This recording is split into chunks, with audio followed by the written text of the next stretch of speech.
Assalamualaikum warahmatullahi wabarakatuh. Salam sejahtera untuk kita semua. Semoga kita senantiasa tetap sehat dan bersemangat dalam menjalani hidup dan mengabdi terhadap Tuhan Yang Maha Kuasa. Khusus bagi teman-teman operator Dapodik seluruh Nusantara yang telah menginstal atau baru akan menginstal e-rapor kurikulum Merdeka. Sebagaimana kita ketahui, bahwa proses yang perlu dilakukan setelah menginstal adalah registrasi menggunakan data sekolah masing-masing, dimulai dari entry NPSN sekolah, nama kepala sekolah, user login admin, password admin, konfirmasi password admin, nama lengkap admin, dan email admin. Lalu klik kirim data dan simpan. Setelah itu, admin bisa masuk atau login menggunakan user administrator default dengan user dan password sama yaitu administrator, atau masuk menggunakan user administrator yang baru dibuat.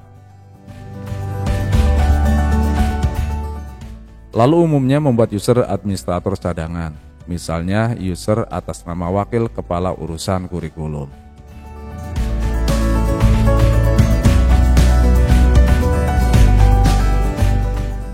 Langkah selanjutnya, tentu kita mengedit web service agar e-rapor terhubung dengan Dapodik.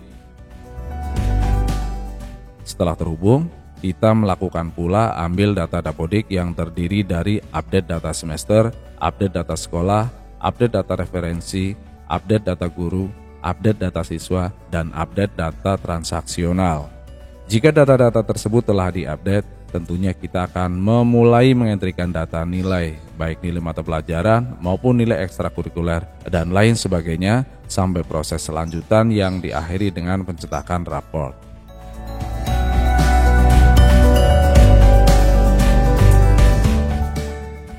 Setelah kita melakukan proses atau sedang melakukan proses tersebut, kemudian logout, ternyata menu registrasi admin yang berada di sudut kanan bawah masih ada.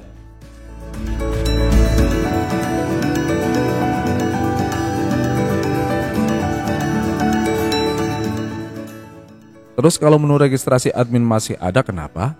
Apakah masalah? Ya, menurut Ednews demikian.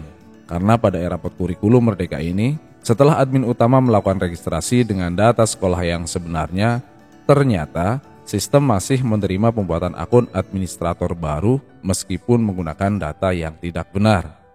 Lalu ketika seseorang melakukan registrasi kembali meskipun menggunakan data yang tidak benar, setelah selesai proses registrasi, user tersebut bisa masuk ke dalam aplikasi e-rapor kurikulum Merdeka. Maksudnya begini, misalnya Seman 1 Jaya dengan NPSN sekian-sekian. Nama kepala sekolah Pulan bin Pulan.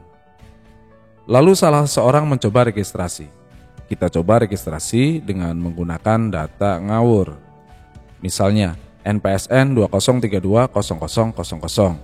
Nama sekolah Seman 1 Merdeka. Padahal pada database Kemdikbud atau Pusdatin tidak ada nama Seman 1 Merdeka.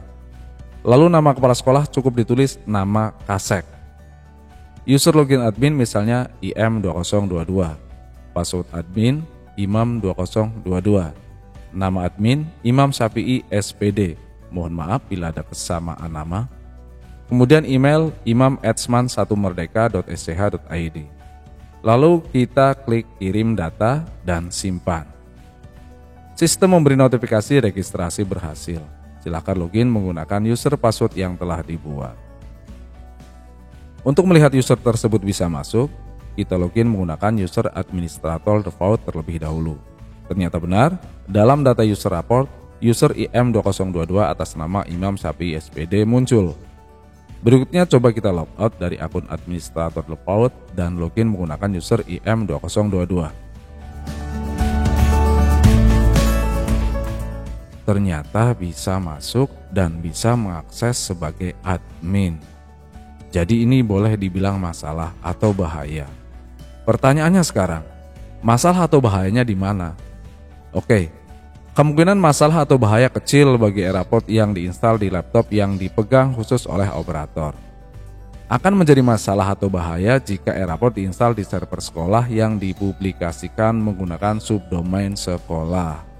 Misalnya e-rapor.seman1merdeka.sch.id atau erapor.km.seman2jayasentosa.sch.id.22023 dan sejenisnya. Ini biasanya dilakukan oleh sekolah-sekolah yang tergolong besar seperti SMP, SMA, SMK yang menghendaki e-rapor dapat diakses kapanpun, dimanapun, dan menggunakan laptop atau PC manapun sepanjang ada jaringan internet, baik oleh admin, guru, maupun wali kelas.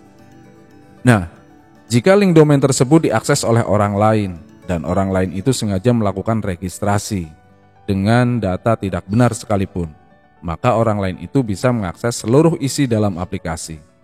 Bayangkan orang lain itu menghapus atau mengedit data di dalamnya.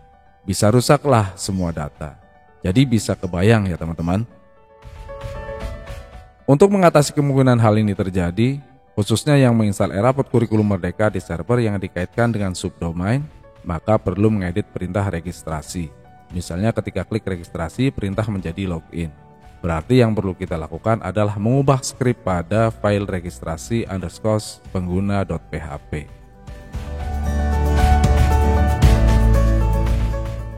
Caranya seperti ini. Kita masuk ke Windows Explorer.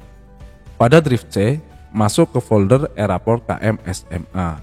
Kemudian masuk lagi ke folder e-rapor KM, lalu ke folder application, kemudian ke folder view, lalu ke folder publik. Pada folder publik, duplikat file registrasi _pengguna.php. Sebenarnya tidak diduplikat juga tidak apa-apa, tapi barangkali penting.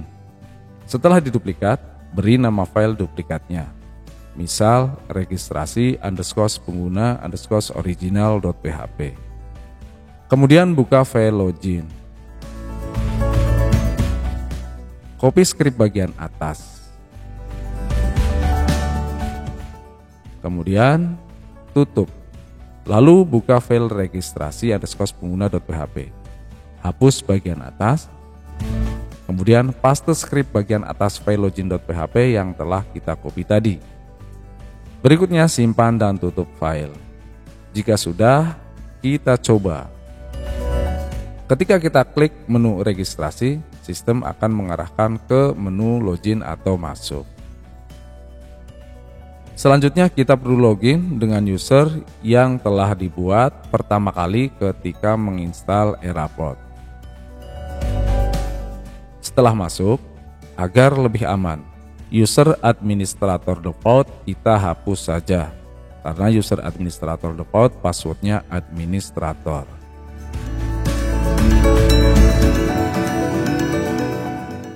Baik teman-teman ID News, khususnya teman-teman admin e-rapor atau operator Dapodik seluruh Nusantara. Kiranya ulasan ini cukup, mudah-mudahan bermanfaat. Akhir kata, salam sehat, salam semangat. Wassalamualaikum warahmatullahi wabarakatuh.